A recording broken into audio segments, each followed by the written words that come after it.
ভারতের সৌভাগ্য সূর্য প্রেসিডেন্ট বাইডেনের আমল থেকে অস্তমিত হতে শুরু করে। রাশিয়া ইউক্রেন যুদ্ধে ভারতের অতি চালাকি ভূ রাজনীতিতে তাকে একটি অবিশ্বস্ত ও চরম সুবিধাবাদী দেশ হিসেবে প্রতিষ্ঠিত করেছে।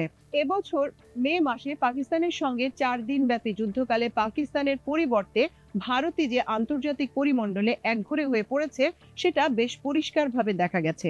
যুদ্ধের সময় তুরস্ক এবং চীন পাকিস্তানকে প্রকাশ্যে সহায়তা করলেও পৃথিবীর কোনো দেশ ভারতকে সমর্থন করেনি। এমনকি ভারতের ঐতিহাসিক বন্ধু রাশিয়া সন্ত্রাসবাদের সমালোচনা করে বিবৃতি দিলেও সরাসরি অথবা ইঙ্গিতেও পাকিস্তানকে দায়ী করেনি, বরং উভয় দেশকে সংযম প্রদর্শনের পরামর্শ দিয়েছে। প্রেসিডেন্ট ট্রাম্পের নির্দেশে যুদ্ধবিরতিতে বাধ্য হওয়ার পর হতাশ মোদি ভারতের ভাবমূর্তি পুনরুদ্ধারে সরকারি এবং বিরোধী দলের নেতাদের বিভিন্ন দেশে ওকালতি করার জন্য পাঠালেও তাতেও কোনো ফায়দা হয়নি।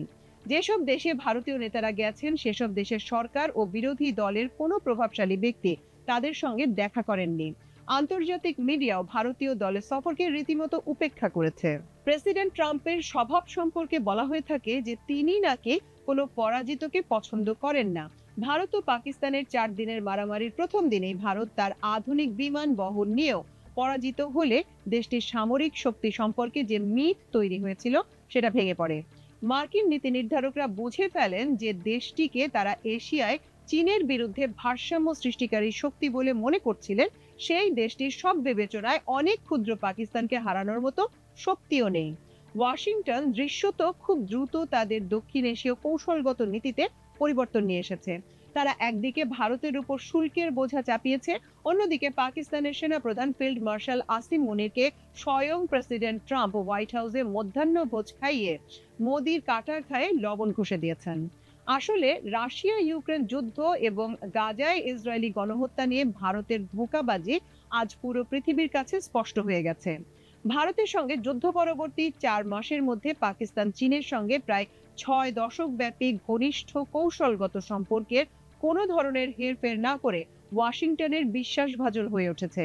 পারমাণবিক অস্ত্র সমৃদ্ধ দেশটি সৌদি আরবের সঙ্গে সামরিক চুক্তির মাধ্যমে মুসলিম বিশ্বে তার ক্রমবর্ধমান গুরুত্ব প্রমাণ করেছে।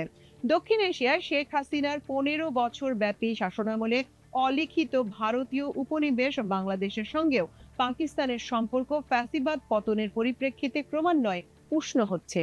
প্রশংসনীয় বুদ্ধিমত্তার সঙ্গে ভূ রাজনৈতিক কৌশল প্রয়োগের মাধ্যমে পাকিস্তান মোদির কথিত বিশ্বগুরুর ফাঁপানো বেলুনে মাত্র কয়েক মাসে ফুটো করতে সক্ষম হয়েছে। সম্প্রতি জেএনজির অভ্যুত্থানের পরিপ্রেক্ষিতে ভারতের আরেক প্রতিবেশী নেপালের রাজনৈতিক পরিস্থিতি এখনো অনিশ্চিত হলেও সে দেশেও প্রবল ভারত বিরোধী জনমত রয়েছে। প্রকৃতপক্ষে পুরো দক্ষিণ এশিয়ার ভারতের প্রভাব দ্রুত হ্রাস পাচ্ছে। উপরোক্ত পরিস্থিতিতে পাকিস্তানের সঙ্গে সৌদি আরবের অনেকটা আকস্মিক সামরিক চুক্তি ভারতকে একেবারে নিরুপায় করে ফেলেছে। দেশটির 26 লাখ নাগরিক এক সৌদি আরবেই কাজ করে। ভারত বছরে যে $150 বিলিয়ন প্রবাস থেকে আয় করে তার 40% 6টি জিসিসি ভুক্ত মুসলিম দেশ থেকে আসে। মার্কিন চাপে রাশিয়া ও ইরান থেকে ভারতের জ্বালানি তেল কেনা বন্ধ হয়ে গেলে এবং মধ্যপ্রাচ্যের দেশগুলোর কাছ থেকে তেল না পেলে উদ্ধত দেশটির সব চাকাও সেই সঙ্গে বন্ধ হয়ে যাবে। প্রেসিডেন্ট ট্রাম্প ইতিমধ্যে ভারত ও রাশিয়ার অর্থনীতিকে একসঙ্গে গোল্লায় দেওয়ার হুমকি দিয়েছেন।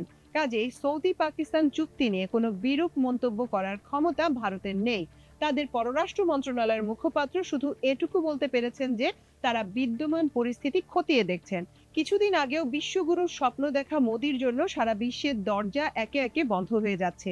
বাংলাদেশের শেখ হাসিনার ক্ষেত্রে আমরা 2024 সালে দেখেছি অহংকার কিভাবে পতন ডেকে আনে। অহংকারী শাসকদের বিনাশ করার জন্য মহান আল্লাহ তাআলা নিজে সময় নির্ধারণ করেন। ভারতের প্রধানমন্ত্রী মোদির অহংকার এমন পর্যায়ে পৌঁছেছে তিনি নিজেকে স্বয়ম্ভু মহামানব রূপে কল্পনা করেন। গত বছর ভারতীয় লোকসভার নির্বাচনের আগে এক সাংবাদিকের কাছে সাক্ষাৎকার দিতে গিয়ে নরেন্দ্র মোদী নিজেকে নন বায়োলজিক্যাল দাবি করে বলেছিলেন, I am convinced I am not biologically born, অর্থাৎ আমি নিশ্চিত যে আমার জন্ম জীববিজ্ঞানের নিয়মে হয়নি। মোদির অন্ধভক্তরাও তাকে নররূপে দেবতা বলেই মনে করে থাকেন। দিল্লির সেই মহাশক্তিধর কথিত দেবতা আন্তর্জাতিকভাবে এতটাই একঘরে হয়ে পড়েছেন যে এ মাসে জাতিসংঘের সাধারণ পরিষদের বার্ষিক সভায় ভারতীয় প্রধানমন্ত্রী অংশগ্রহণ না করার সিদ্ধান্ত নিতে বাধ্য হয়েছেন। অথচ ফি বছর এই অনুষ্ঠানে মোদী সাড়ম্বরে অংশগ্রহণ করতেন। সেসব অনুষ্ঠানে তার গলাগলি থেকে মুক্ত থাকার জন্য বিশ্বের অন্যান্য নেতাকে বেশ দূরত্ব অবলম্বন করতে হতো।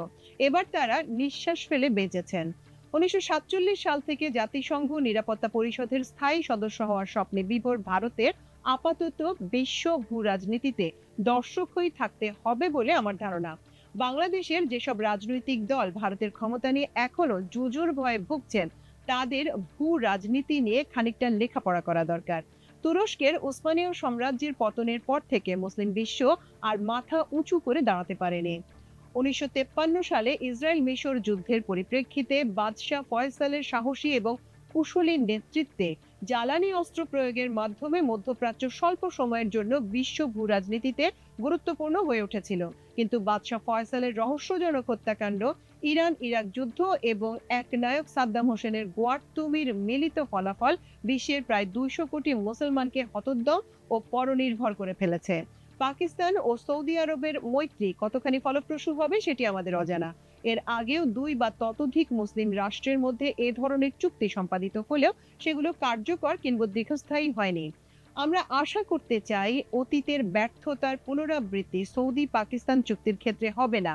বিশ্ব শান্তির জন্য শক্তির ভারসাম্য যে কতখানি আবশ্যক সেটা আমরা গাজায় প্রতিদিনের ইসরায়েলি গণহত্যা প্রতিরোধে বর্তমান বিশ্ব ব্যবস্থার ভয়াবহ ব্যর্থতার মধ্যে দিয়ে দেখতে পাচ্ছি। এক মার্কিন যুক্তরাষ্ট্রের ভেটোর কাছে বিশ্ব মানবতা অসহায় হয়ে পড়েছে। এমন এক কেন্দ্রিক বিশ্ব ব্যবস্থা গ্রহণযোগ্য নয়।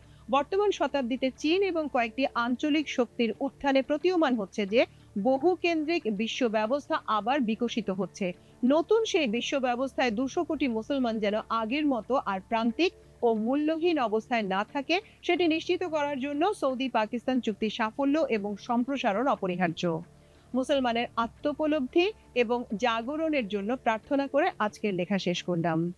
দর্শক, আমার দেশ সম্পাদক মাহমুদুর রহমানের প্রতি বুধবারের নিয়মিত মন্তব্য প্রতিবেদনের আজকের কিস্তিটি ছিল এই পর্যন্তই। আগামী সপ্তাহে ইনশাআল্লাহ আরেকটি আয়োজন নিয়ে আপনাদের সামনে হাজির হব। সে পর্যন্ত আল্লাহ আপনাদের সবাইকে ভালো রাখুন, সুস্থ রাখুন, সমৃদ্ধ রাখুন। এতক্ষণ সঙ্গে থাকার জন্য অশেষ কৃতজ্ঞতা। আল্লাহ হাফেজ।